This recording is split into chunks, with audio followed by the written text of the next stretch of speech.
నమస్తే అండి. అందరూ ఎలా ఉన్నారు? నిన్న నేను వైజాగ్ వెళ్ళానండి. వెళ్ళేటప్పుడే అనకాపల్లి బోర్డ్ చూసానమాట. ఎలాగైనా వచ్చేటప్పుడు ఆగాలని డిసైడ్ అయిపోయాను. దేనికనుకుంటున్నారా? అనకాపల్లి బెల్లానికి చాలా ప్రాముఖ్యమైంది కదా! అసలు ఇక్కడ బెల్లం చూస్తుంటే పంచదార మైన్‌లాగా అనిపిస్తుందనమాట. సరే ఎలాగైనా ఈసారి ఆగి తప్పకుండా బెల్లం తెచ్చుకోవాలి అనుకున్నాను. అనకాపల్లి లోపలికి వెళ్ళగానే అక్కడ ఒక స్టాల్ కనపడిందనమాట చెరుకు రసం. పైన కుసుమహరనాథ చెరుకు రసం అని ఉండంగానే మా బాబా ఫోటో కనపడంగానే నేను ఉంటానని చెప్పండి చక్కగా వెళ్ళేసి ఆయనతో మాట్లాడి 2 గ్లాసులు తీసుకుని నేను మా రథసారథి అంటే సుబ్బారావు ఇద్దరం కలిసి తాగేసాం అనమాట. అక్కడి నుంచి బెల్లం కొనడానికి మార్కెట్కి వెళ్ళాము.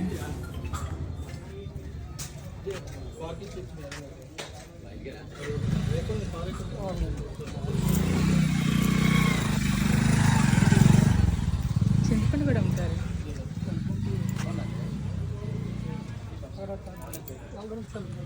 ఇక తీసేసుకుని 2 పెద్ద పెద్ద దిమ్మలు తిరుగు ప్రయాణం అయిపోయాయనమాట. చూడండి ఆ కొండలు అడ్డుగా నుంచుని నన్ను దాటి చూద్దామన్నట్లు ఉంటాయి కదా అవి. ఎంతెంత ఎత్తులో ఎన్ని వరుసల్లో భలే ఉంటాయండి. నాకు కొండలు చూస్తే టీవీగా దర్జాగా ఎంత హ్యాపీ అనిపిస్తాయో అనమాట. చాలా ప్రౌడ్గా నిలబడినట్టు అనిపిస్తాయి కదా. సాయంత్రం అయిపోయింది, ఇక ఇంటికి వచ్చేసాను. ఇక మర్నాడి అంటే ఈరోజు శుక్రవారం కదా, చక్కగా బెల్లం అంతా కోరేసుకుని ముందు పరమాణం వండేసానండి. దేవుడికి అమ్మవారికి పెట్టుకోవాలి కదా. సరే ఈ కోరిందంతా 3 డబ్బాల్లోకి వచ్చింది. ఎప్పటికవుతుందో ఏంటో ఇది ఆశగా అయితే తెచ్చుకున్నాను, కానీ దాన్ని చూడంగానే ఎప్పటికి తింటాను ఇది అనిపించింది అనమాట. సరే ఏదో ఒకటి చేయొచ్చులేండి.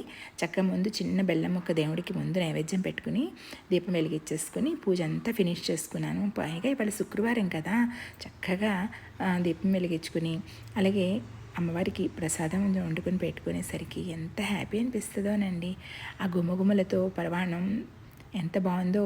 కొద్దిగా పోపు మాడిందనుకోండి, అదేంటి జీడిపప్పు అయినా ఏం పర్లేదులేండి, నా స్వామి ఏమనుకోడు, అమ్మవారు అస్సలు అనుకో, ఏదో కంగారులో చేసేసిందిలే పాపం అనుకుంటారు కదా.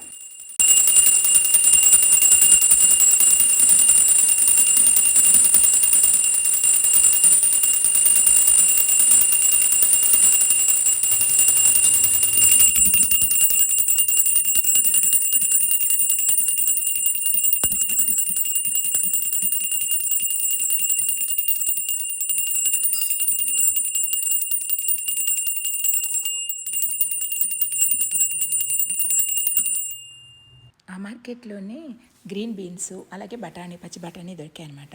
చక్కగా బఠానీలతో గొజ్జు చేసి బీన్స్ ఫ్రై చేస్తాను అనమాట. మా లంచ్ అయిపోయింది. మరి మీది?